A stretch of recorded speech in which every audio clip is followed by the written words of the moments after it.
মোহিনী, তোমার এত অহংকার, আমি কৃপা করে তোমার গর্ভে সন্তান দিয়েছিলাম, তুমি অহংকারের বশে আত্মহারা হয়ে গেছো। শোনো, তোমার ইচ্ছা পূর্ণ হবে, তুমি সন্তানের মা হবে, কিন্তু সন্তানের মুখ দর্শন তুমি করতে পারবে না।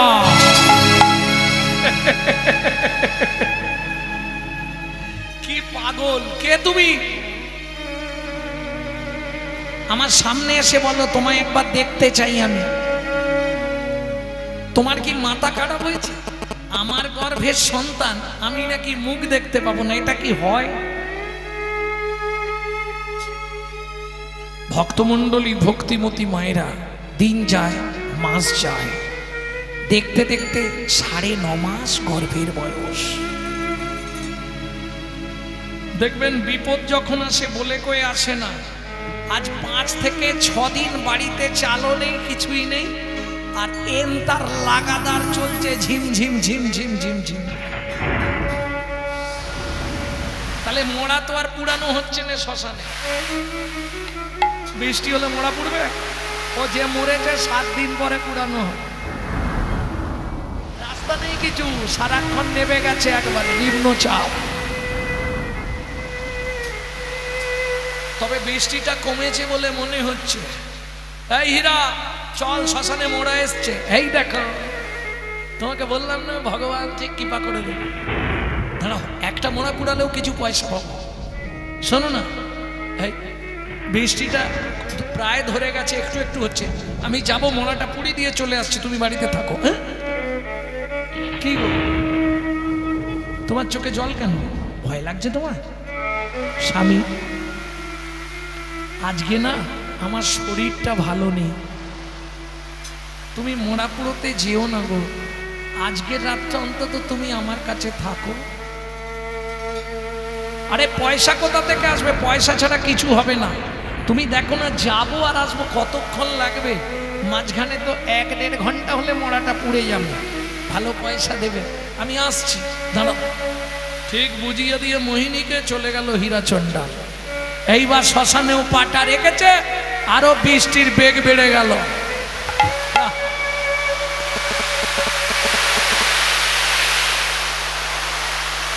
কি করবে বেচারি? যখন বৃষ্টি থামলো তখন রাত্রি প্রায় অধিক। মোড়াটা পুড়িয়েই দিয়ে যাই। বৃষ্টি যখন থেমেছে, মোড়াটা চিতায় তুলে আগুন দিতে দিতে পরপর আরো 2টো মোড়া এলো। পুড়াতেই হবে, করার কিছু নেই, একই আগুনে পরপর হয়ে যাবে, কোনো দেরি করে লাভ নেই, পোড়াতেই ব্যস্ত। চলুন ওদিকে মোহিনী গভীর রাত্রিতে প্রসব যন্ত্রণায় ছটফট করছে। একটু জল দাও না গো, কেউ আছো? আমার খুব কষ্ট হচ্ছে। ও গো, কেউ আমাকে একটু জল দাও না গো, আমার খুব কষ্ট হচ্ছে, একটু কেউ জল দাও, বাঁচাও, কে আছো আমাকে বাঁচাও।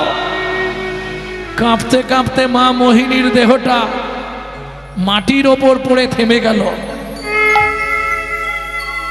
চিৎকার করে উঠল বাচ্চা।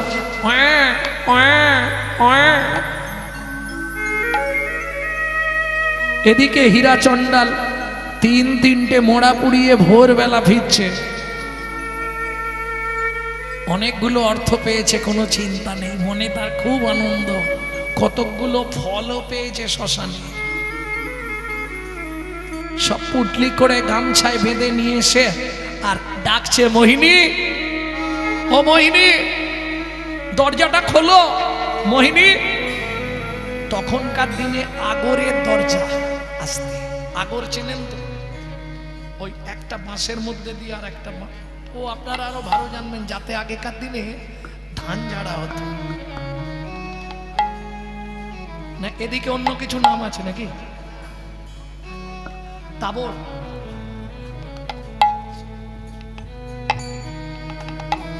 এদিকে অন্য নাম কি? তাবর, তাবর।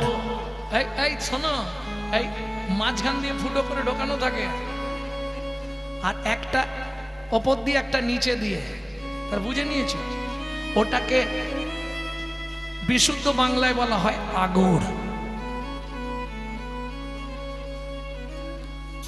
আগেকার দিনে এইগুলো দিয়ে দরজা করা হতো, আপনারা হয়তো দেখেছেন কিনা আমি জানি না। আগেকার দিনে মাটির ঘরে এই আগরের দরজা, আগরটা টেনে দে রে,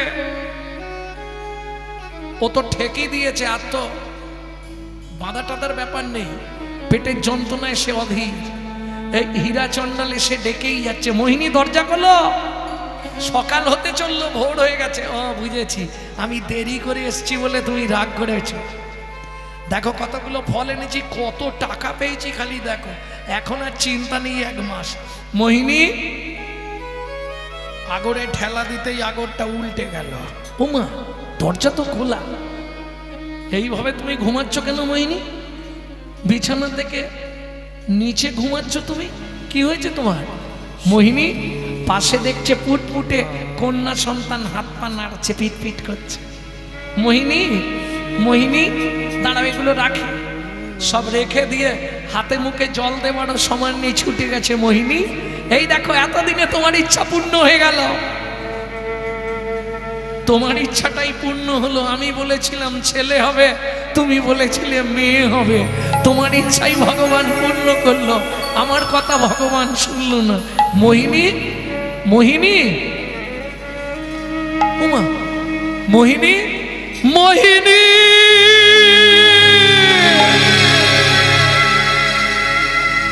সে তো নাই,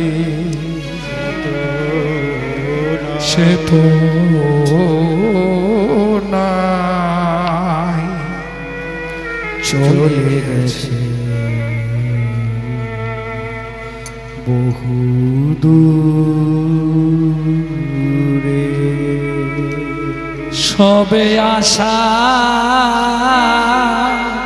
ত্যাগ করে ফিরিবে না মোহিনী।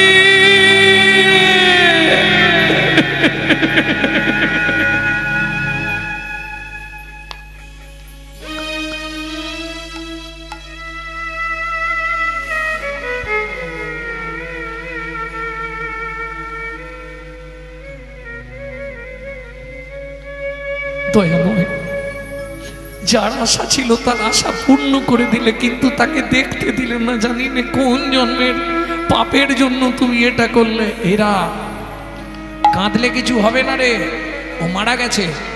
তুই তাড়াতাড়ি এক কাজ কর, অন্ত্যেষ্টিক্রিয়ার ব্যবস্থা কর। কাঁদলে আর কি হবে, সারা জীবন বাইরের মরা পুড়িয়েছিস, আজকে নিজের স্ত্রীকে নিজে হাতে শ্মশানে নিয়ে গিয়ে পোড়াবে।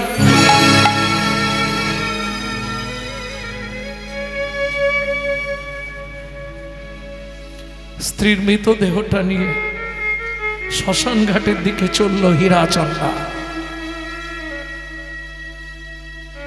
এই তোমার বিচার হলো দয়াময়? তোমার কাছে সন্তান চাও কি অপরাধ? কি গো বলো না রামলালা, তোমার কাছে কেউ যদি সন্তান চায় তুমি কি তাকে এমনই করো? ও বিধি রে,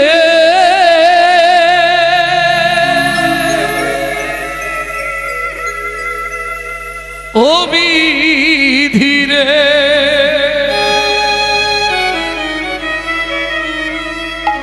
বিধি তোমার দরবারেতে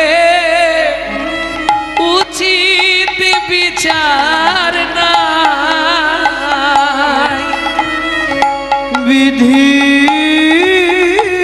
তোমার দরবারেতে উচিত বিচার না। ওগো বিধি তোমার দরবারেতে উচিত বিচার নাই। ওগো বিধি তোমার দরবারেতে উচিত বিচার না। ভালো মানুষ কেঁদে মরে, ওগো ভালো মানুষ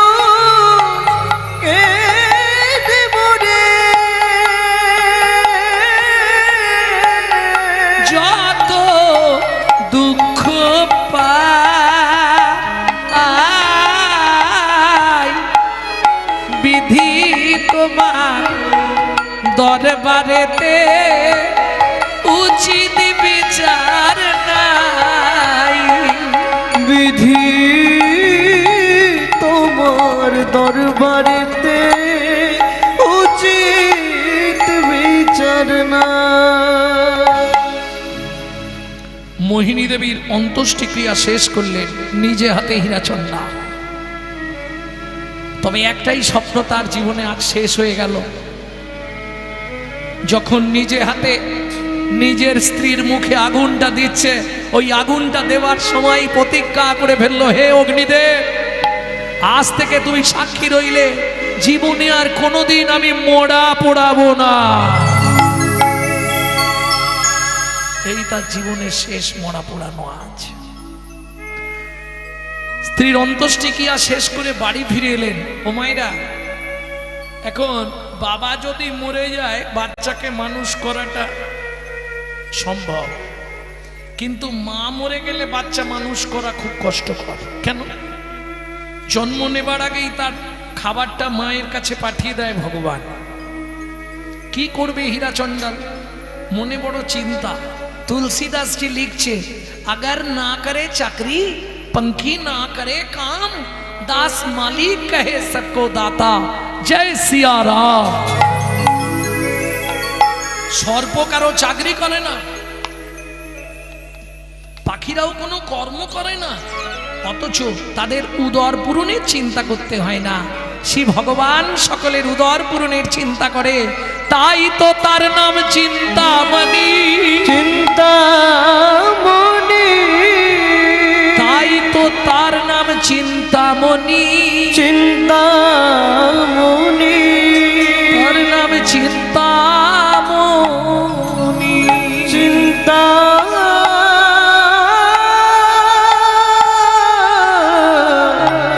চিন্তামণি।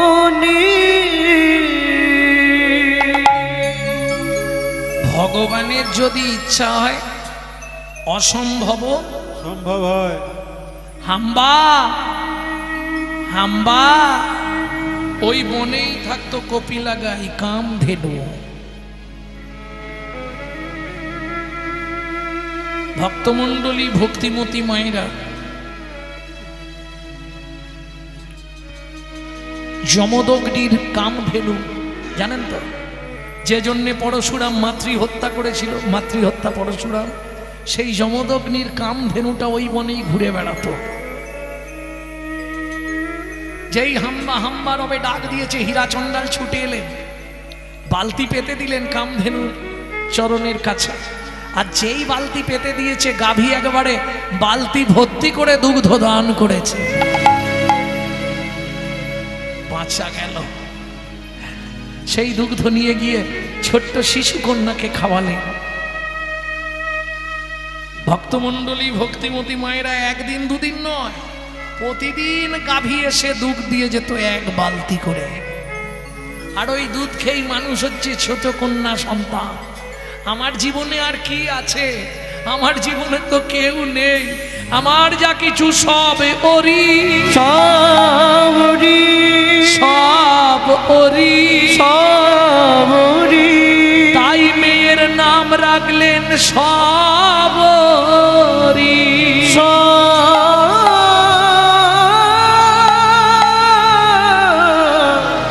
সবরি। ধীরে ধীরে বাড়ে শিশু শশীকলা সম, ধীরে ধীরে বাড়ে শিশু শশীকলা সম। ও মায়েরা, আগে একটা উপায় ছিল, কি মোড়া পোড়ালে কিছু পেতাম। সেদিন থেকে প্রতিজ্ঞা করেছি আর মোড়া পোড়াবো না। কি করবে? 2-5 ঘর মেঘে নেব। এই কিছু মনে করবেন না, এই আপনাদের মেদিনীপুরের এই দিকে এইটা খুব ভালো আছে, একটা খোল একটা কথা, এই নিয়ে মোটামুটি কি বেরিয়ে পড়ে পাড়ায় পাড়ায়। কিছু হোক না হোক একটা কাজ হয়ে যাচ্ছে, জানেন তো। যাই করুক, হরি নামটা তো বিতরণ করা হচ্ছে।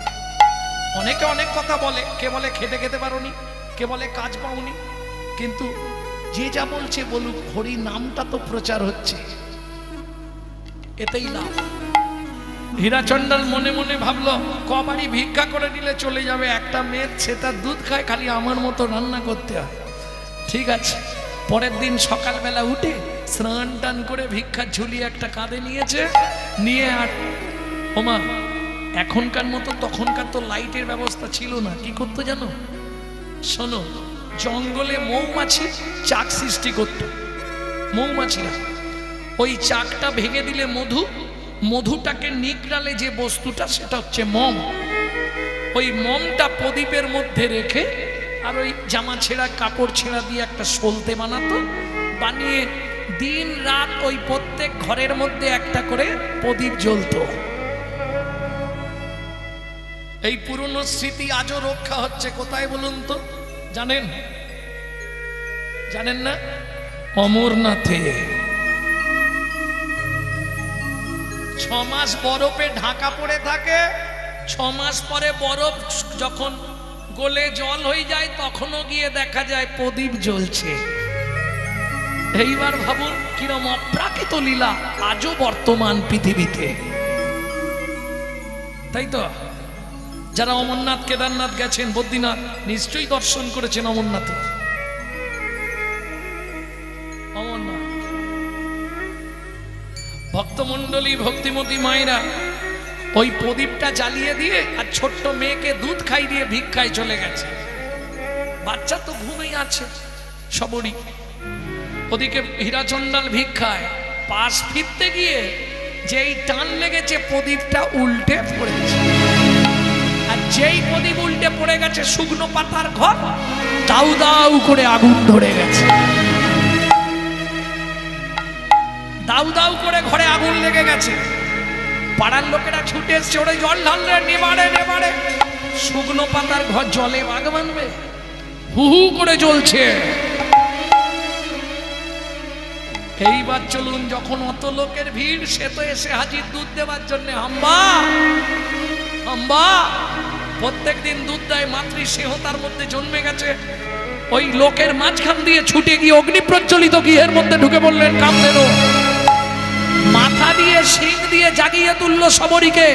চিৎকার করে উঠলো শবরী, আগুন আগুন। কামধেনুকে সঙ্গে নিয়ে উল্টো দিক দিয়ে ঘরের পিছন দিক দিয়ে সোজা চলে গেল গভীর জঙ্গলে। এদিকে সবাই জানে শবরী মরে গেছে। হিরুকে একটা খবর দে। পাড়ার লোকেরা ছুটে গেল। তখন হীরা সবে কয়েকবারই ভিক্ষা করেছে। এই হিরু, তাড়াতাড়ি বাড়ি চল। কেন বাড়ি কেন? দেখবি চল গিয়ে কি অবস্থা। কি হয়েছে রে? তোর ঘরে আগুন লেগে গেছে। আগুন লেগে গেছে এটা তার চিন্তা নেই, তার একটাই চিন্তা, আরে ঘরের মধ্যে যে আমার মেয়ে শবরী ছিল, ওই পোটলা ফেলে রেখে চিৎকার করে দৌড়েছে, শবরী শবরী।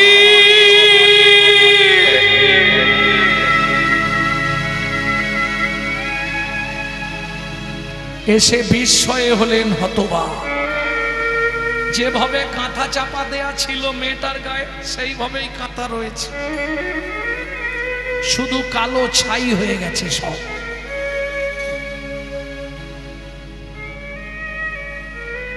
আর কত পরীক্ষা তুমি নেবে?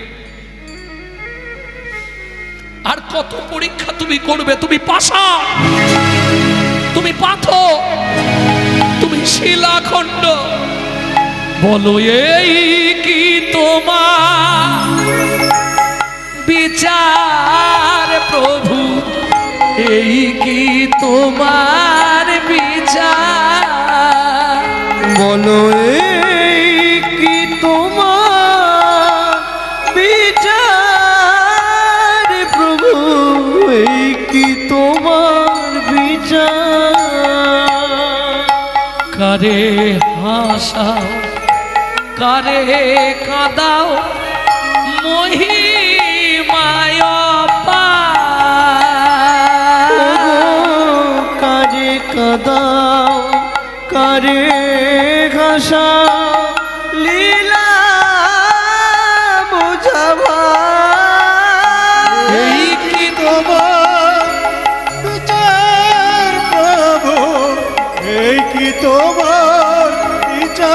বলো এই কি তোমার বিচার প্রভু, এই কি তোমার বিচার। কার কপালে কি লিখেছো যায় না রে বলা, কাউকে দিলে অট্টালিকা, কাউকে গাছতলা। কার কপালে কি লিখেছ যায় না রে বলা,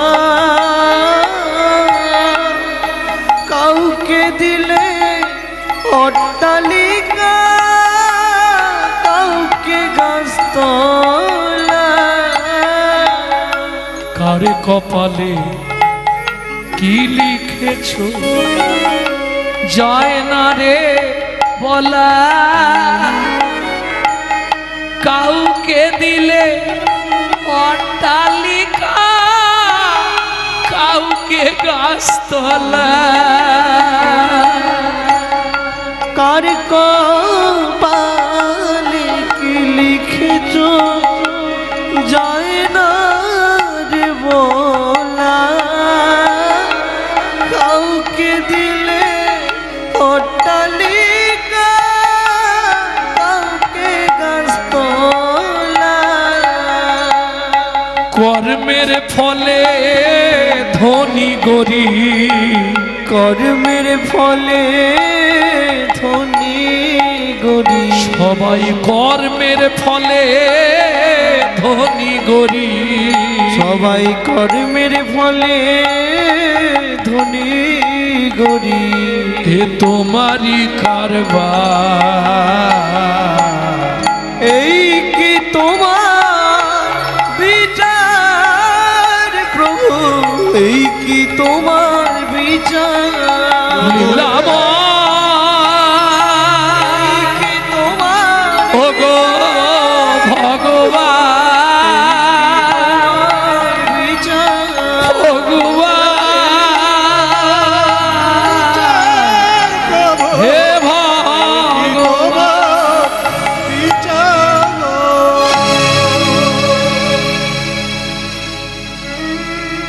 আর কত পরীক্ষা তুমি করবে? স্ত্রীকে কেড়ে নিলে, ঘরটা পুড়িয়ে ছাই করে দিলে, আমার একমাত্র অবলম্বন আমার জীবনে আর কেউ নেই, আমার একটাই মাত্র কন্যা শবরী, তাকেও তুমি কেড়ে নিলে দয়াময়। পাগল হয়ে গেল হীরাচন্দ্র। সকাল থেকে সন্ধে, সন্ধে থেকে সকাল পঞ্চবটি বন অন্য কুকুরের মতো ঘোচে, যাকেই দেখতে পায় তাকেই জিজ্ঞেস করে, ও ভাই আমার ছোট্ট কন্যা, আমার ছোট্ট মেয়ে শবরীকে দেখেছো? বলো না গো, তোমরা কেউ দেখেছো? বলো না গো। শবরী নিজের মাথার চুলগুলোকে নিজে ছিঁড়ে ছিঁড়ে মাটিতে ফেলে দিচ্ছে, নিজের গায়ের কাপড়গুলোকে ছিঁড়ে ফেলে দিচ্ছে মাটিতে, নিজের অঙ্গের এমন ভাবে চেপে ধরছে রক্ত বেরিয়ে যাচ্ছে, নিজেকে নিজেই কষ্ট দিচ্ছে, মাঝে মাঝে আছাড় কাছাড় খাচ্ছে মাটির ওপরে।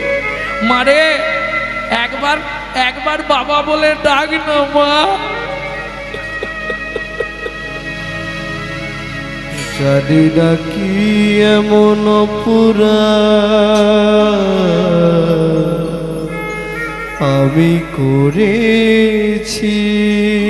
আর আজকের দিনটাই আমি খুঁজবো, আজ 7 দিন ধরে আমি খুঁজছি, আজকের দিনটাই আমার শেষ খোঁজা। যদি পাই পৃথিবীতে থাকবো, না হলে ওই সরজু নদীতে ঝাঁপ দিয়ে মরবো। এ প্রাণ আমি রাখবো না। কি হবে বেঁচে থেকে? দুটো অবলম্বন ছিল, স্ত্রী আর কন্যা, একটা সঙ্গে সঙ্গে চলে গেল, আজও একটা শেষ হয়ে গেল। সারা বন খুঁজে যখন সরজু নদীর দিকে ফিরে যাচ্ছে, হঠাৎ দেখেই চমকে উঠল হীরা। ওকে সেই সেই গরুটা দাঁড়িয়ে আছে না? ওই তো প্রত্যেক দিন দুধ দিয়ে তো, আমি ওর কপালে সিঁদুর লেপে দিয়েছিলাম চিনতে পারবো বলে। এই তো ওই তো গাভী, গাভী মাতা। ছুটে গিয়ে দেখেই চমকে উঠলো হীরা চণ্ডাল। কি দেখে? দেখে বট বৃক্ষের তলে সবরি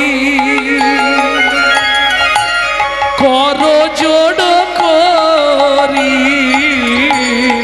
বট বৃক্ষের তলে তাই গৌরী হরি হরি হরি বল। কর জোড় করি। বট বৃক্ষের তলে সবরে কর জোর করে। গাভীর চরণ তলে ভজেন শ্রী হরি। গাভীর দর তলে ভজেন শ্রী হরি। মায়ের মতো সেবা করিছে, মায়ের মতো সেবা করিছে। গাভী কন্যা রক্ষা করেছে। রাখে হরি আরে কে মারে হরি, কাকে কে? দুটোই বুঝে নিলেন। মা মল্ল, সে কন্যাটা বেঁচিয়ে দিল।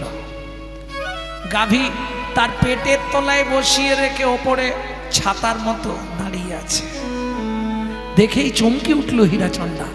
যেই হীরা চণ্ডালকে দূর থেকে দেখতে পেয়েছে গাভী মাতা, সঙ্গে সঙ্গে হাঁক দিতে শুরু করেছে, হাম্বা হাম্বা। হীরা চণ্ডাল কাছে গিয়ে যেই না দাঁড়িয়েছে, সবরই বাবাকে দেখার সঙ্গে সঙ্গে সবরই চমকে উঠল, ছুটে গিয়ে বাবাকে জড়িয়ে ধরলো। বাবা, কিরে মা, তোর কিছু হয়নি তো? না বাবা, এই গাভী মা আমাকে বের করে নিয়ে চলে এসেছিল। চল মা, আর কোথায় যাবে বাবা? ঘর তো পুড়িয়ে ছাই হয়ে গেছে। তুই যদি সঙ্গে থাকিস, আমি আবার তোর জন্য সুন্দর করে ঘর বাঁধবো রে মা। চল।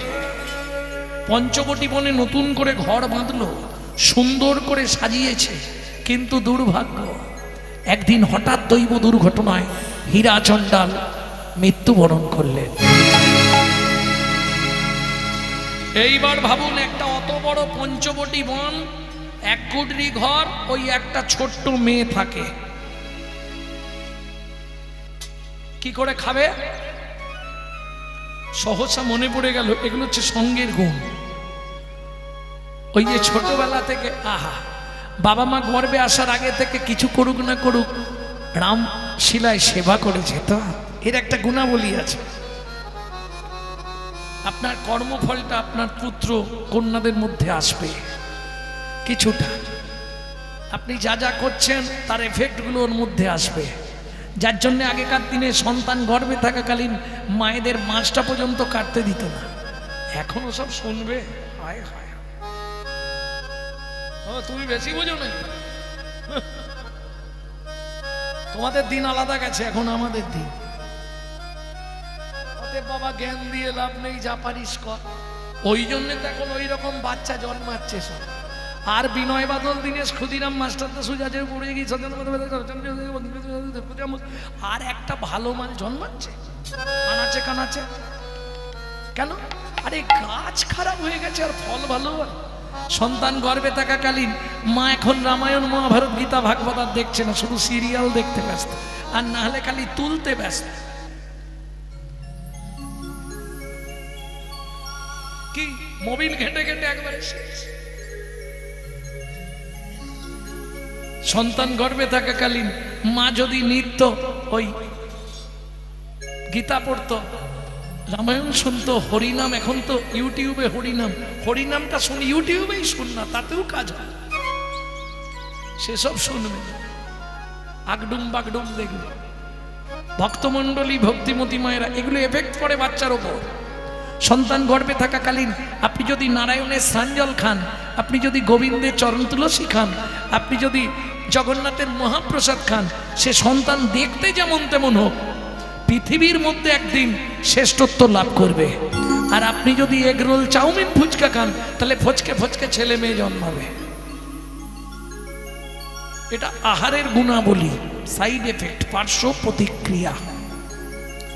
ভক্তমণ্ডলী, ভক্তিমতী মায়েরা কি করবে, কি খাবে, এই চিন্তা কিছু নেই। মনে মনে ঠিক করে ফেলেছে বাচ্চা হলে কি হবে, বুদ্ধি দেখো। ওই পঞ্চবটি বনে এক প্রান্তে ছিল মতঙ্গ মুনির আশ্রম। ও ঠিক জানে দুপুর বেলা সাধুরা খেলে পাতা ফেলবে, যত ভালো করে খাক কিছু কিছু মাল লেগে থাকবে।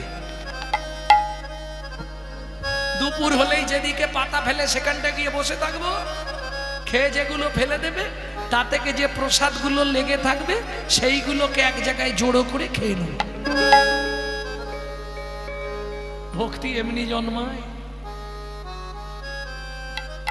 একদিন গেছে, দুদিন গেছে, 3 দিন গেছে, এবার বিবেক দংশন করছে। কেন? সাধুদের ফেলে দেওয়া প্রসাদ হলেও সাধুদের প্রসাদ তো, সেটা খাচ্ছি, কিন্তু তাদের তো কোনো উপকার আমি করিনি। কাল থেকে এক কাজ করব, সকালবেলা জঙ্গলে চলে যাব, না হলে খেয়ে দে বিকেলবেলা জঙ্গলে যাব, কাঠের বোঝা এনে সন্ধ্যের পর কেউ তো থাকে না, সব তো সাধুরা আশ্রমের ভেতরে থাকে, ওই দরজার সামনে রেখে দিয়ে ঘর চলে যাব, ওইটা দিয়ে ভোগ রান্না হবে, তাহলে আর আমার চিন্তা নেই, আমারও ভগবানের সেবা করা হয়ে যাবে।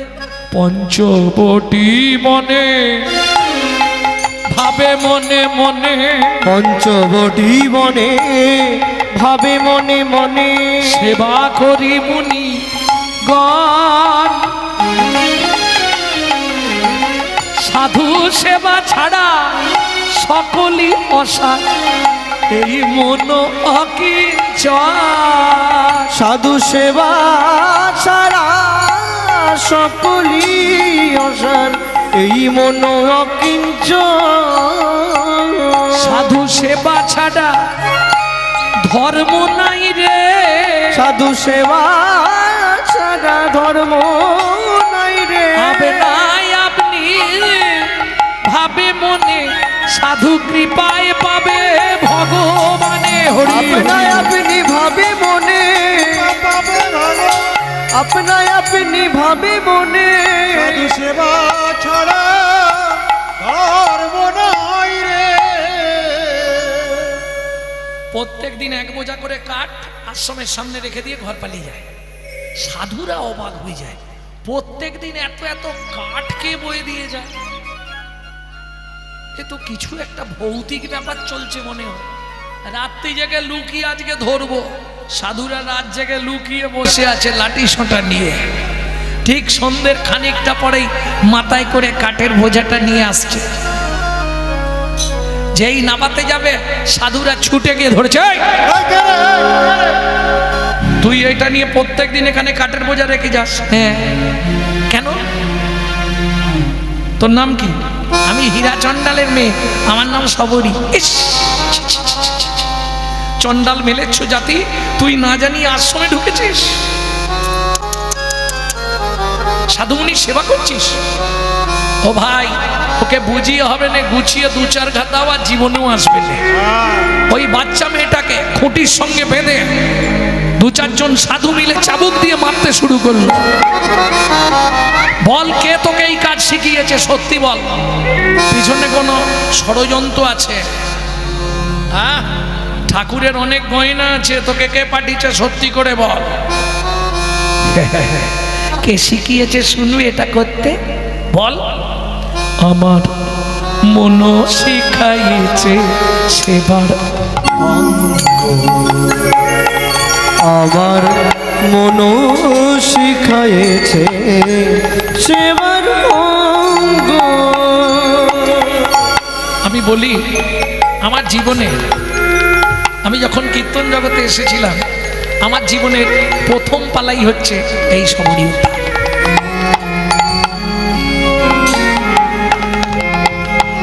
যে সবরী উদ্ধারটাকে আমি দোতলা বাড়ি করেছি,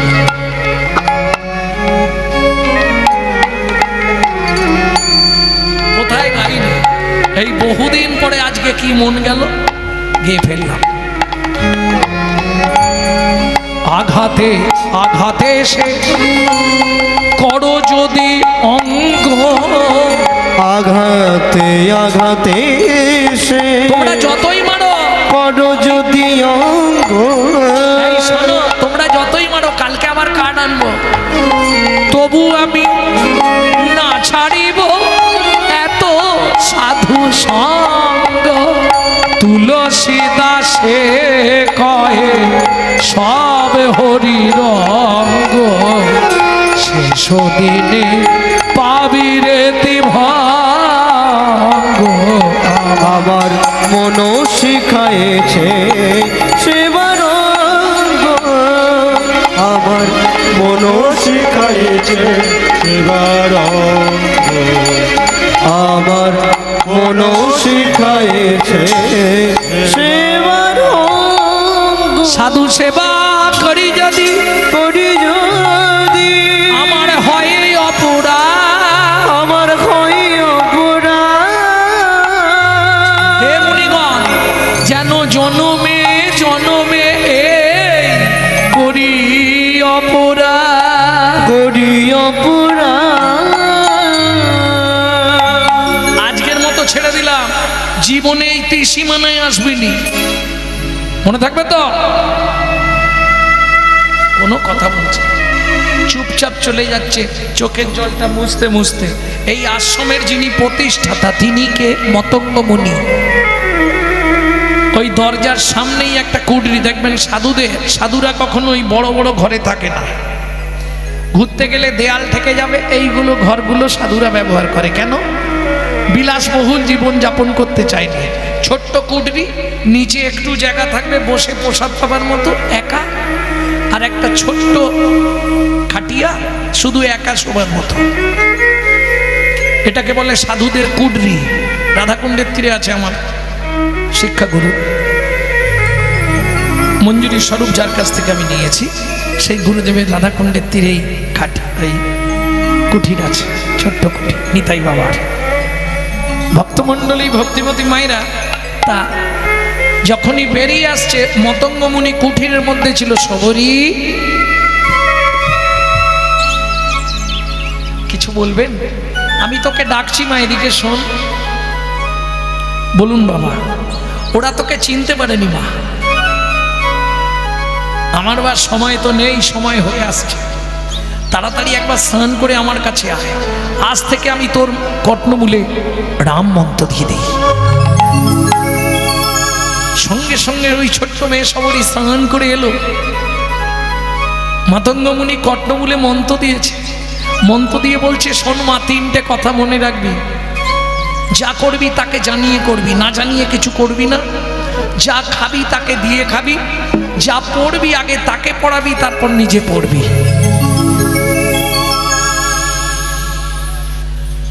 বাবা, যদি ফল দিই, ফলটা টক কিনা, ও মা, আগে খেয়ে দেখে নিবি তারপর দিবি। পারবেন? আমরা জীবনেও পারবো? গুরুদেব বলছে আগে খেয়ে দেখবি, ফল যদি মিষ্টি হয় তবে রামলালাকে দিবি, নালে দিবি না। হরি বল, হরি বল, কি অনুরাগ। আর শোন মা, সর্বদাই নিজের মনকে বলবি, মন, জীবনে আর কেউ নেই পৃথিবীতে, শুধু মন। সীতারাম ভজলে মনুয়া, সব সময় সীতারামের নাম করবি। সীতারাম ভজলে মনুয়া, সীতারাম ভजना मनुआ देखना, सीताराम भजना मनुआ देखना, संग सारा जो बेकार खाना। सीताराम भजले मनुआ, भगवान सीताराम भजले मनुआ, सीताराम भजले मनुआ। ও মায়েরা, গানটা শুনুন, এটা আমার বাবার কাছে শেখা, বহুকাল আগে এই লীলার মধ্যেই গানটা দিয়েছিলাম। এ সংসার আজব কারখানা, যতদিন খাটতে পারবে কারখানায় লেবার পেমেন্ট হবে, খাটতে না পারলে কারখানায় রাখবে।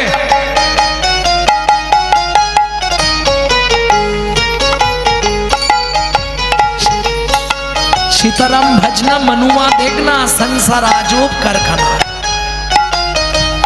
बाप माता की जो रूलेर का बाप माता की जो लड़का कोई नहीं। के उकिल के ডাক্তার কে মুক্তার যে যত বড়ই হোক বাবার কোনো লাভ নেই। बाप माता की जो लड़का कोई नहीं तेरा अपना बाप माता की जो लड़का कोई नहीं तेरा अपना।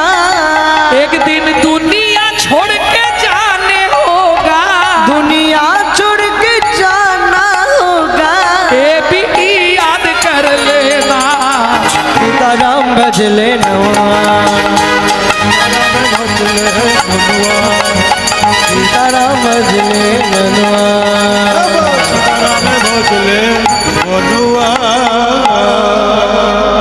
সবই যখন জেনে গেছো শেষ উপদেশটা বলি সবই যখন জেনে গেছেন শেষ উপদেশটা বলে দিই সাধু সঙ্গম হরদম ফেরো छोड़ते रंगो चलो साधु संगम हरदम भेरो छोड़ दे रंगो चलो ना। কপটতা ত্যাগ করো ছলনা ত্যাগ করো সৎভাবে জীবনযাপন করো তাহলে তুমি ভালো থাকবে আর না হলে যত করবে চালাকি মরার আগে বিছানায় ফেলে রোগড়ে রোগড়ে যন্ত্রণা দিয়ে মারবে তখন বুঝবে জ্বালা কি। সাধু সঙ্গম হরদম ফেরো छोड़ दे रंगो चलो ना साधु संगम हरदम भेरो छोड़ दे रंगो चलो ना। শোনো সকাল বিকেল সন্ধে রাত্রি 4 টাইম খেতেই হবে না খেলেও দুবেলা আপনাকে খেতে হবে ঠিক সেই রকম মনে করে দুবেলা অন্তত খেয়ে যাবে। কি খাবে उसी वक्त में राम नाम लेके उस वक्त में राम नाम लेके उसी वक्त में राम नाम लेके उस वक्त में राम नाम लेके धर्म को साथी कर लेना। सीताराम भज ले ताई गौड़ हरिओ सीताराम भज ले मनवा सीताराम भज ले मनवा सीताराम भज ले मनवा। ও মা উপদেশ দিতে দিতেই গুরুদেব হরি বল গুরুদেবও মারা গেল তাহলে মা গেল বাবা গেল ঘর গেল গুরুদেবও চলে গেল। ভক্তমণ্ডলী ভক্তিমতী মায়েরা কিন্তু সাধু সেবাটা তো করতে হবে সাধু সেবা না হলে তো উদ্ধার হতে পারবে না। কি করলো কাটানা বন্ধ আর কাটানতে যাবো গেলেই মারবে ওরা আশ্রমে ঢুকলে দরকার নেই ওরা যে রাস্তা দিয়ে নদীতে স্নান করতে যাবে ওই রাস্তাটা ভোরবেলা ঝাঁট দিয়ে দেবো বুঝলে না এটাও তো সেবা। দেখবেন অনেকেই আছে বৃন্দাবনে গেলে বৃন্দাবনের রাস্তাঘাট ঝাঁট দেয় ঝাঁটা কিনে যেমন আমি এইবারে দিচ্ছিলাম নিকুঞ্জ মন্দিরটায় অনেকক্ষণ ধরে ঝাঁট দিয়েছি প্রায় ঘন্টা খানেকের ওপর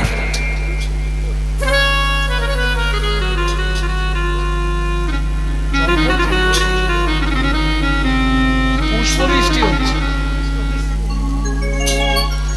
ভক্তমণ্ডলী ভক্তিমতী মায়েরা কৃপা পেতে গেলে এগুলো করতে হয় করে পাওয়ার নাম কৃপা। কি করে জানো নদী যাইবার পথ বহারি কর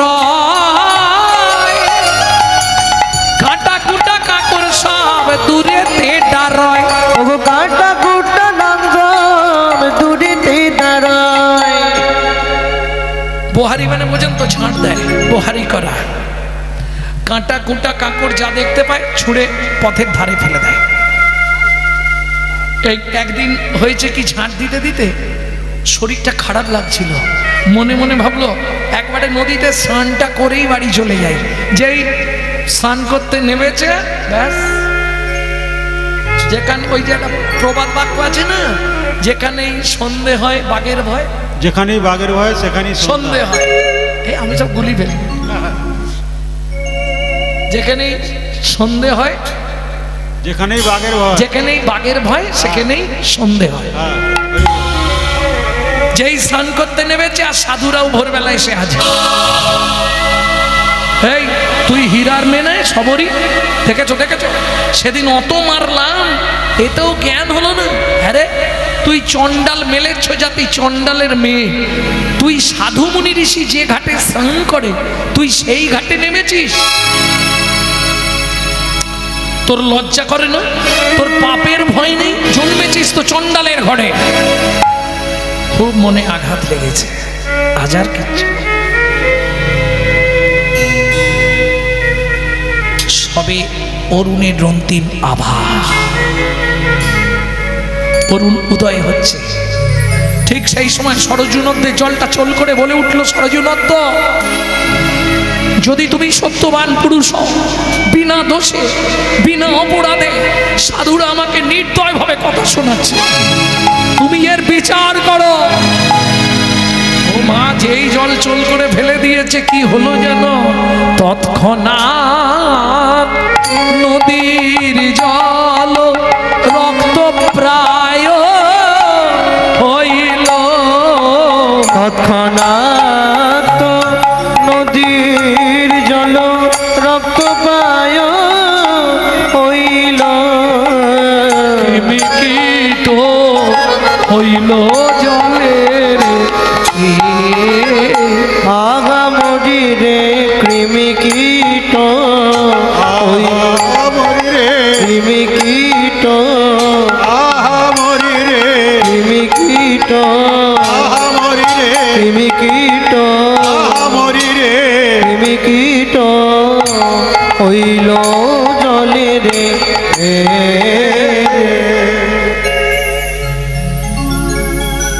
বুঝিবা না বোঝে যত অভক্তের রোগন, অভক্তের কার পাপে বলো জল হইল এমন। হইল এমন। পুজ রক্ত লাল বর্ণের হয়ে গেল, বড় বড় পোকা ভাসতে রইল, সেবা পূজা বন্ধ হয়ে গেল, মুনিদের স্নানও বন্ধ হয়ে গেল, সব বন্ধ। এদিকে সবরই মনে মনে ভাবছে, গুরুদেব বলে দিয়েছে যা খাবি যা পড়বি আগের ভাগ প্রভুর জন্য তুলে রাখবি, প্রভু এলেও আসতে পারে। কি করে? চাখিতে চাখিতে যেই ফল মিঠা লাগে, চাখিতে চাখিতে যে ফল মিঠা লাগে, যতনে তুলিয়া রাখে অতি অনুরাগে।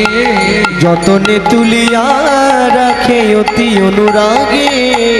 নানা ফুলে গাঁথি মালা পরাবো গলায়, নানা ফলে আনি রাখে লাগাবো সেবায়। নানা ওটে আনি রাখে লাগাবো সেবায়। দিন যায়, মাস যায়, বছর যায়, ভগবান রামচন্দ্র মনে মনে ভাবলেন যেতেই হবে 14 বছরের জন্য বনে।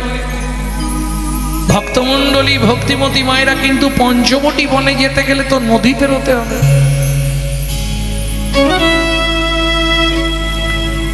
কে কে আছে সঙ্গে? রাম, সীতা আর লক্ষ্মণ। ঠিক নদীর এপারে সন্ধে হয়ে গেছে, মাঝি নাই ঘাটে। লক্ষ্মণ যেখানেই সন্ধে হয়ে যেত সেখানেই গাছের পাতা তুলে পেতে দিয়ে রাম সীতাকে বসিয়ে আর রামচরিত মানস পাঠ করত লক্ষ্মণ। ওই গ্রন্থ পাঠ করছে, রাম সীতা আছে, আরো ভক্তরা একে একে সব এসে বসছে। তা যখন পাঠ শেষ হলো সবাই চলে গেছে, একজন বসে বসে খুব কাঁদছে। তা লক্ষ্মণ বলছে, এই যে বাবু পাঠ শেষ, এবার চলে যান, কাঁদছেন কেন? সে বলছে, লক্ষ্মণ ঠাকুর আমি কাঁদছি কেন জানো? আমি হচ্ছি পাটনি। ছোট করো, আমি পাটনি। পাটনি পাটনি চেনেন?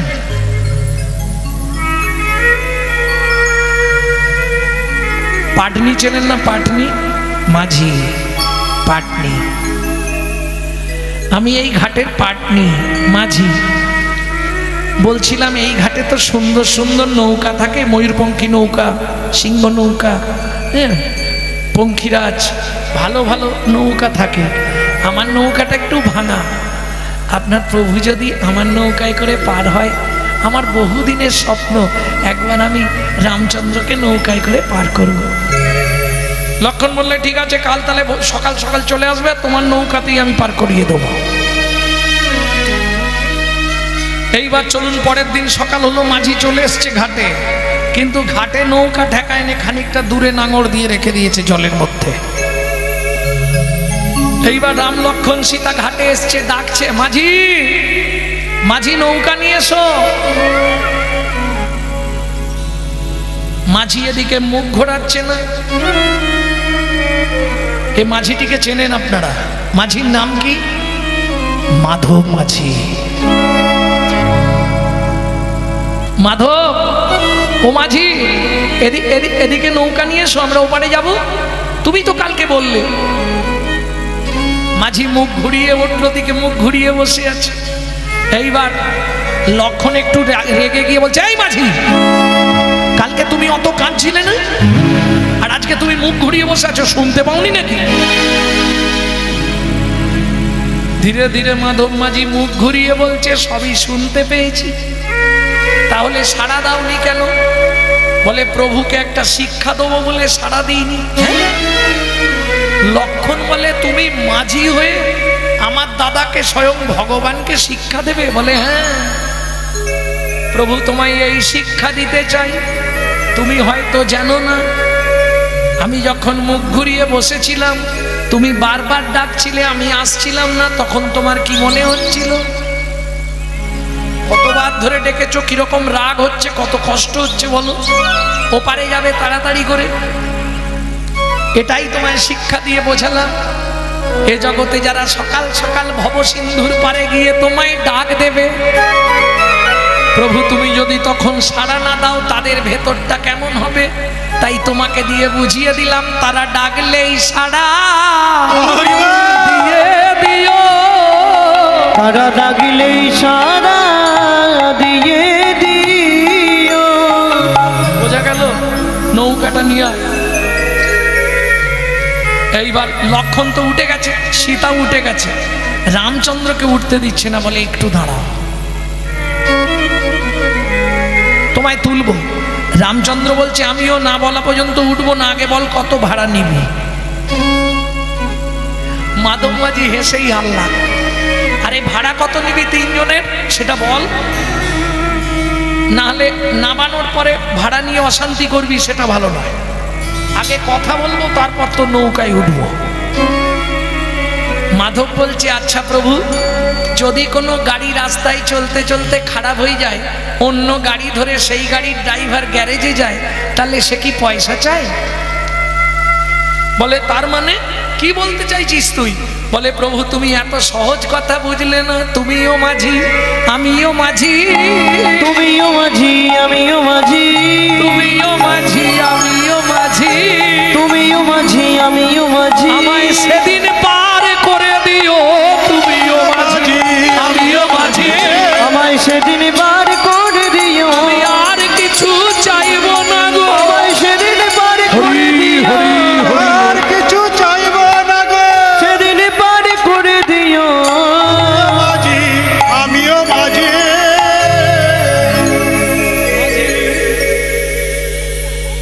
ভক্তমণ্ডলী, ভক্তিমতী মায়েরা, এইবার নৌকায় তুলবে রামচন্দ্রকে। দাঁড়াও, বলে, দেখো ঠাকুর, তোমার সঙ্গে কোনো শত্রুতা নেই, তবে শত্রুতা একটার সঙ্গে আছে। কি? তোমার সব ভালো, তোমার পাটা কিন্তু ভালো নয়। কেন? তোমার পা লেগে পাষাণের ভেতর থেকে মেয়ে ছেলে বেরিয়েছে। তুমি বলো প্রভু, আমার নৌকাটা যদি মেয়ে ছেলে হয়ে যায়, বাড়িতে বউ আছে, ঝগড়া অশান্তির শেষ থাকবে না। তোমার পাটা আগে ধুইয়ে দিই, তারপর আমি তোমায় নৌকায় তুলবো। এই জায়গাটা খুব খেয়াল রাখবেন। লক্ষণ বলছে, এই মাধব, পা ধোয়াবি, জল কোথায়? যেই না বলেছে জল কোথায়, মাধব বাজি বলছে, লক্ষণ ঠাকুর তুমি জানো না, আমি সেদিন থেকে তুলে রেখেছি, সেদিন থেকে তুলে রেখেছি। কোন দিন? তাহলে একটু বলি নাকি? বাড়িও যেতে হবে, ঘুম ঘুম লাগছে, সব চোখ ছোট হয়ে আসছে। কবে? সত্যযুগে যখন ক্ষীরোদ সাগরে অনন্ত শয্যায় শায়িত বিষ্ণু লক্ষ্মী চরণটা সেবা করছিল, তখন একটা কচ্ছপ, ছবিতে দেখবেন একটা কচ্ছপ বারবার ওই অনন্ত নাগের ওপর উঠে পড়ছিল। প্রভু, বারবার আমি উঠছিলাম, জীবনে একটাই আশা ছিল, সবাই বলে তোমার চরণে নাকি সব সুধা অমৃত, আমি একবার শুধু মুখ দিয়ে তোমার চরণের তলাটা একবার স্পর্শ করে দেখব, তোমার চরণ তলার স্বাদটা কিরকম। এই আশা নিয়ে 3 বার উঠেছিলাম, 3 বারই মা লক্ষ্মী আমাকে ছুঁড়ে ফেলে দিয়েছে। চোখে নাকে মুখে ওই নোনা জল ঢুকে গিয়ে আমার কি কষ্ট হচ্ছিল, আমি কাঁদছিলাম। সেদিন তুমি আমায় বলেছিলে এই যুগে তো হলো না, তেতা যুগে তুই মাধব মাঝি হয়ে জন্মাবি, আমি যেদিন ঘাটে যাব আজ থেকে জল রেখে দে, সেদিন নয়ন জলে চরণ ধোবাইয়ে দিবি, সেদিন নয়ন জলে চরণ ধোয়াইয়ে দিবি। কিবট, কিবট মাঝির আর এক নাম হচ্ছে কিবট। রামচন্দ্র বলেছিল কিবট, নারায়ণ বলেছিল কিবট, যেদিন রাম অবতারে যাব সেদিন তুই তোর চোখের জল দিয়ে আমার চরণটা ধুইয়ে দিস, সেদিন তুই স্বাদ অনুভব করতে পারবি। আজকে চোখের জল দিয়ে মাধব মাঝি সুন্দর করে চরণটা ধুইয়ে দিয়ে এইবার কোলে করে নিয়ে যাচ্ছে নৌকার ওপর। এই যে নৌকায় কিন্তু পা তুলবে না, তোমায় বসিয়ে দেবো, তুমি পা ঝুলিয়ে বসে থাকবে। রামচন্দ্র বলে আর এক জ্বালা, ঠিক আছে তাই। এইবার রামচন্দ্র পাটা ঝুলিয়ে বসে আছে, হ্যাঁ, আর মাধব মাঝি এবার নৌকা চালাচ্ছে। তরি চলে হেইয়া হেইয়া হেইয়া রে, তরি চলে হেইয়া হেইয়া হেইয়া রে, এতদিনের আশা মাঝির পূরণ হইল, চলে হেইয়া হেইয়া হেইয়া রে। তরি চলে হেইয়া। এই গানটাকে কি গান বলে জানেন? না, এই গানটা হচ্ছে নৌকার সারি গান। আগেকার দিনে নৌকা চালাতে গেলে এই সারি গান গাইতো। এতদিনের আশা মাঝির পূরণ হইল, চলে হেইয়া হেইয়া হেইয়া রে, রামচন্দ্রে লইয়া মাঝি নৌকাতে বসালো, চলে হেইয়া হেইয়া হেইয়া রে। আচ্ছা, বহুদিন পরে বাবা যদি মেয়ের বাড়ি আসে, মেয়ের কিরকম হয় সত্যি বলবে? আনন্দ হয় না? তখন একটা আলাদা আনন্দ, বাবা এসেছে, আমার বাবা এসেছে। কি এটা বললে হবে না, জামাইয়েরও খুব আনন্দ হয়। গুরু এলে নোয়ায় না মাথা, পাছে তেড়ি ঘেটে যায়, শ্বশুর শাশুড়ি এলে মাথা কুড়ে তাদের পায়, মাথা কুড়ে তাদের পা। এ হলো কলিযুগ। কি হলো, হাসছো কেন? সত্যি বললাম বলে। এটা সত্যি কথা গো, বাস্তব কথা বলছি। সত্য দেখো স্টেশনেতে ভিক্ষা করে খায়, মিথ্যা সারা দেশ বিদেশটা দাপিয়ে বেড়ায়, ওগো মিথ্যা সারা দেশ বিদেশটা দাপিয়ে বেড়ায়। বিবেক গাড়ি চাপা পড়ে সত্যি মারা গেছে, লজ্জা মনের লজ্জায় গলায় দড়ি দিয়েছে, লজ্জা মনে লজ্জার গলায় দড়ি দিয়েছে। ভক্তমণ্ডলী, ভক্তিমতী মায়েরা, এইবার চলুন, নৌকা তো মাঝ নদীতে যেই এসছে, মাধব হাল ছেড়ে দিয়ে আর দাঁড়িয়ে দাঁড়িয়ে নৌকায় লাফাচ্ছে। রামচন্দ্র বলছে, এই মাধব এটা কি করছিস? আচ্ছা, তার আগের কথাটা বুঝেছেন? বাবা যদি মেয়ের বাড়ি আসে কি আনন্দ হয়, মানে বুঝলেন না? যার চরণ ঘেমে গিয়ে গঙ্গার উৎপত্তি, আজকে সেই এসছে, গঙ্গায় পাটা ঝুলিয়ে রেখেছে, ওই জন্য একবারে তরঙ্গ উতাল তরঙ্গে ঢেউ দিচ্ছে। মাধব তুই নৌকাটা ওইভাবে দাপাচ্ছিস কেন বারবার? নৌকাটা তো এইরম এইরম হচ্ছে। তোর মা সীতা মা ভয় পাচ্ছে না? বলে প্রভু এটা তোমাকে শিক্ষা দেবার জন্যে। কি শিক্ষা দিবি মাধবেতে তুই আমাকে? বলে প্রভু তুমি জানো না, সংসার রূপ তরঙ্গে মায়ার নৌকায় চেপে জীব যখন পারাপার হয়, তুমি যখন বারবার সুখ আর দুঃখ দিতে থাকো, তখন তাদের ভেতর কি কষ্ট হয়, এটাই তোমাকে শিক্ষা দিলাম। ঠিক আছে, নৌকা ঠেকা। আরে ঠেকা, ধারে যাচ্ছে, ঠেকাচ্ছে না, আবার পালিয়ে আসছে। কিরে ধার দিয়ে ঘুরছিস, নৌকাটা নোঙর লাগা, আমরা নামবো তো। ইচ্ছা করে লাগাচ্ছি না, কেন? এটাও তোমাকে শিক্ষা দেবার জন্যে। প্রভু আজকে একটা কথা দাও, যে তোমার নৌকায় উঠবে সরাসরি নিয়ে গিয়ে তাকে পারের ঘাটে ঠেকাইয়ে দেবে। পারের ঘাটে ঠেকাইয়ে দেবে, পারের ঘাটে ঠেকাইয়ে দেবে, তাকে পারের ঘাটে ঠেকাইয়ে দেবে। যে তোমার চরণেতে সব সপিবে, পারের ঘাটে ঠেকাইয়ে দেবে। তোমার চরণেতে সব সপিবে, পারের ঘাটে ঠেকাইয়ে দেবে। যেই ঠেকিছে লক্ষণ সীতা নেমে গেছে, রামচন্দ্রকে তো এবার ও নিজে নামাবে। বলেছে পা দেবে না নৌকায়, ধৈর্য ধরে না। এখন ও গেছে নোঙরটা লাগাতে, মাটিতে নোঙরটা লাগাতে হবে, না নৌকা তো আবার চলে যাবে, এদিক ওদিক চলে যাবে। নোঙরটা লাগাতে গেছে, আর সেই সুযোগে রামচন্দ্র নৌকায় পা দিয়ে নেমে গেছে। যেই নেমে গেছে, ব্যাস কাঠের তরিটা একবারে দাউ দাউ করে জ্বলে উঠল। দেখে মনে হচ্ছে জ্বলে উঠলো, আসলে তা নয়, সূর্য কিরণটা পড়েছে, নৌকাটা সোনার হয়ে গেছে। যেই রামচন্দ্র নেমেছে, মাধব অমনি আছাড় খেয়ে পড়েছে রামচন্দ্রের চরণে। প্রভু এটা তুমি কি করলে? বলে শোন মাধব, সারা জীবনে তুই অনেক কষ্ট করেছিস, আমি সোনার নৌকা বানিয়ে দিলাম। আজ থেকে তুই আর নৌকা চালাবি না, এক ধার করে ভাঙবি, বাজারে বেচবি, আর সোনা বিক্রি করে খাবি সারা জনম। যা। মাধব বলে আমাকে দেখে তোমার এই মনে হলো প্রভু? এই ন্যাঙর খুললাম, ন্যাঙর নৌকায় ফেলে দিলাম, এই নৌকা ঠেলে দিলাম, যেদিকে যাই চলে যাক, আমার দরকার নেই। সোনা যদি দিতেই হয়, তোমার দেওয়ারই যদি ইচ্ছা ছিল, দেবে তুমি সোনা আমায়? হ্যাঁ দেব, বল কি নিবি তুই বল। মাধব কাঁদতে কাঁদতে বলছে প্রভু যদি দিতেই হয়, আমার হৃদয়ে ভক্তির সোনায় বাধায়ে দাও গো। আমার হৃদয়ে ভক্তির সোনা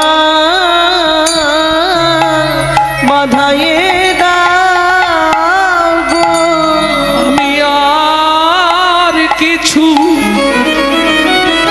চাইব না গো, আমায় ভক্তি সোনায় বাধায়ে। আজ হতে আমি তোকে তাই দিলাম মাধব, তোর হৃদয়ে ভক্তির সোনা দিয়ে বাঁধিয়ে দিলাম। ভক্তমণ্ডলী, ভক্তিমতী মায়েরা চিৎকার করে উঠল রামচন্দ্র। লক্ষণ সীতাকে রেখে লক্ষণকে সঙ্গে নিয়ে প্রভু রামচন্দ্র চললেন দয়ার সাগর রাম বনে প্রবেশিয়া।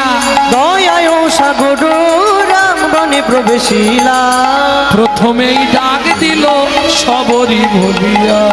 প্রথমেই ডাক দিল সবরি বলিয়া। অমিন নিন্দিত মানি ভুবন মঙ্গল ধ্বনি, অমৃত নিন্দিত মানি ভুবন মঙ্গল ধ্বনি। তাহে সেহের সহিতে, আর তাহে সেহের সহিতে। প্রভু তুমি এসেছো, সঙ্গে লক্ষণ। সীতাকে রেখে গেছে একটা জায়গায় কুটির মধ্যে। এইবার কি করবে? কতদিনের তুলে রাখা গাছের শুকনো পাতা পেতে দিয়েছে, পেতে রাম লক্ষণকে বসিয়ে সবরী মা সেবা দিচ্ছে। সেই কতদিনের তুলে রাখা আধখানা ফল, আধখানা খেয়েছিল, আর আধখানাটা ওই মিষ্টি লেগেছিল বলে রেখে দিয়েছিল, সে তো শুকনো হয়ে গেছে, মালা শুকনো হয়ে গেছে, ওই শুকনো ফলগুলো দিয়েছে একটা পাতার মধ্যে। কি মজা! আজু আনন্দের সীমা নাই, আজু আনন্দের সীমা নাই, আজও আনন্দের সীমা নাই,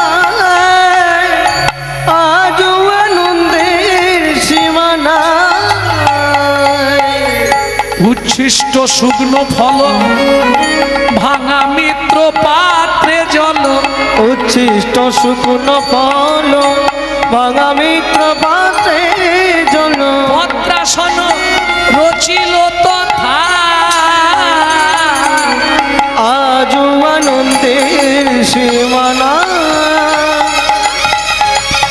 আজও আনন্দের সীমা নাই। নিতাই গৌর হরি হরি বল। সীমানায় আজও আনন্দের সীমানায়।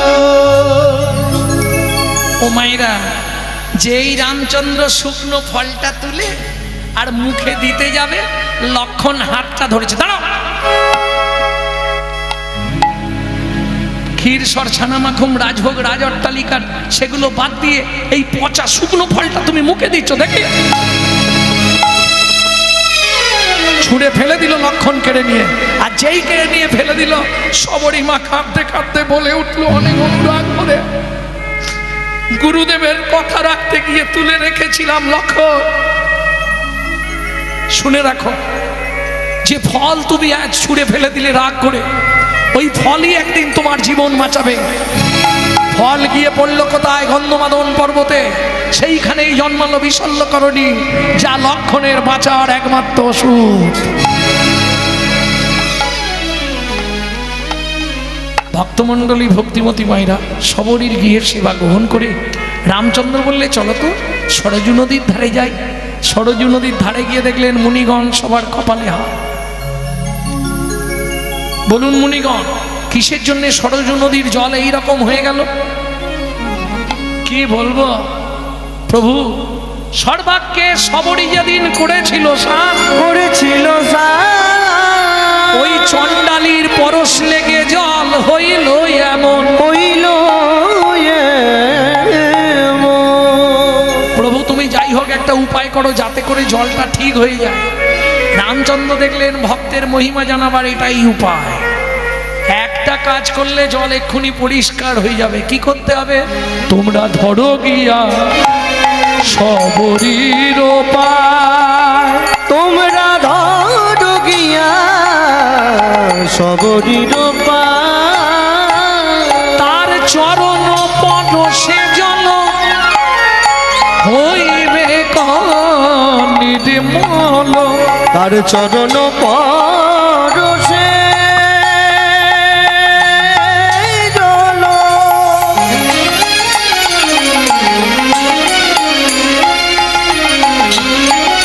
হইবে নির্মল, চরণে পরশ জল